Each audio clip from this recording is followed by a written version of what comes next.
Hey guys, welcome to another video. It's the 1st of January. I've got a day off, so I thought I'll crack on with the Subaru. I wish you a happy new year. Thank you for tuning in. Before I start, I've got a competition going on for one of these hoodies. I'll just put it up in the screen here. Yeah, all you have to do, if you're not a subscriber, subscribe. That will get you an entry. Helps me as well, you know, grow the channel. If you already are a subscriber, then comment and like, and that will also get you entry to win one of these hoodies. You can check them out. You can get any design you like. Check it in the description below. You can see the address there. So yeah, let's get started with the Subaru. So Subaru, I already removed the bottle. There's a couple of bolts there.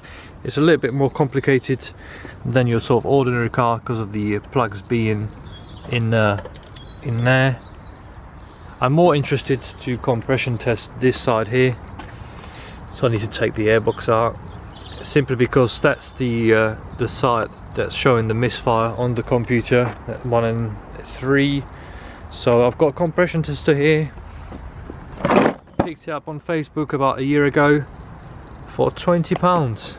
It's about £150 worth of compression tester, so I'm well pleased. I've got some limited tools here, so I hope we won't get defeated doing this, but I think I should be alright. I mean, it's Japanese, so it's mainly 12 and 10s, so we should. There's a couple of theories I have what might be causing the misfire, but I just want to make sure we've got a nice, healthy, or sort of half healthy engine to begin with, and then we can start diagnosing a bit more.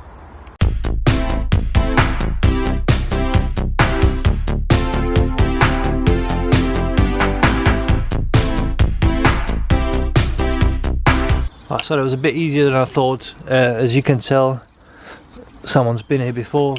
That's what my friend said. It does look like one of the bolts is not fully bolted in, so that might be a bit of a problem. It's a bit strange. I mean, perhaps the thread is knackered, but yeah, let's take the cores out. Inspect the plugs, and then we'll go from there.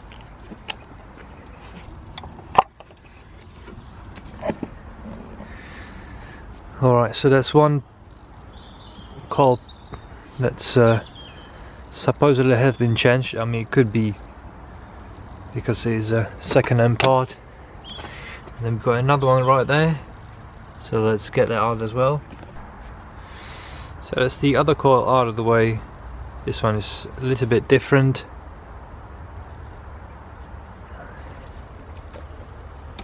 Let's just get the spark plugs out. Wiring, let's just let it focus. Wiring looks okay.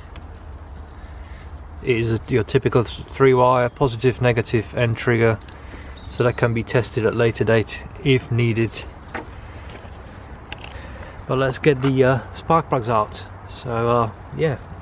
Let's find the socket. Right, so we got the plugs out. I've got to mention one of the probably the only good thing of a top mount intercooler is it makes a nice tool tray when you're working.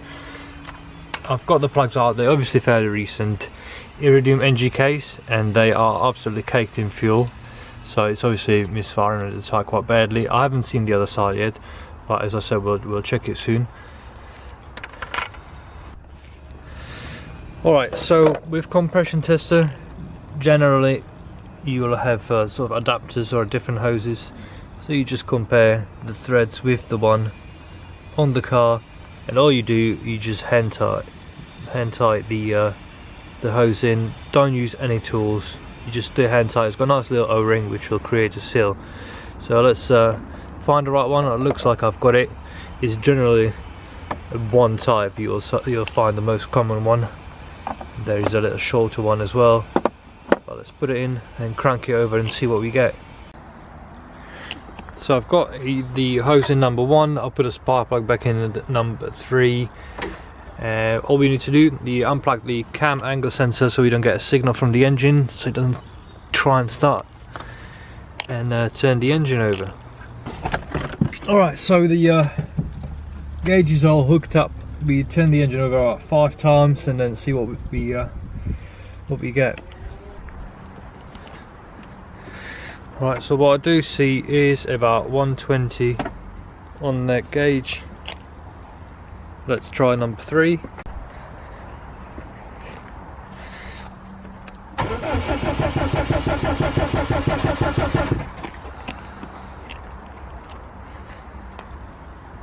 And again, even higher number on this side, about 150, 140. So far so good on this side of the engine, which is great news because that's the side I was a little bit worried about. I've just noticed one thing, and that is these plugs that go on the coil, they obviously color coded, as you can see, so people can tell the difference, but they do fit both coils, and I wonder whether they might have been on the wrong way around. I can't see the car firing at all, but that is something to think about. So I'm going to do some research to find out what color should be on what coil. But for now, let's get the coils and plugs from this side of the engine and test this side as well. Alright, so I'll put the plugs back on. I've done some research, and the black plug is on the back, the white is on the front, and I've reviewed my footage that I've got, and it was on the right way, so that's that theory out of the window. But you know, it's always things like that, you just don't know, you know, who was working on it beforehand, have they put it on wrong.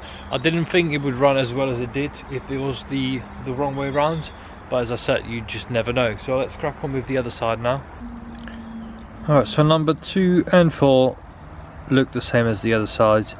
There's the caked in fuel now because of the compression testing, and the injectors for some reason are still firing in.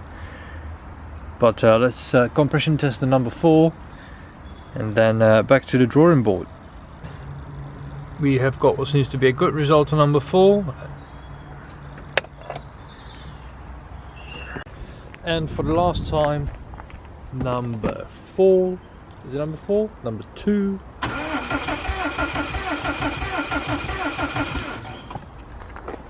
Lovely. And the results are good again. Very good, in fact. A little bit harder than the other side, simply because it's got some fuel in it, which is creating the seal. But yeah, there we go.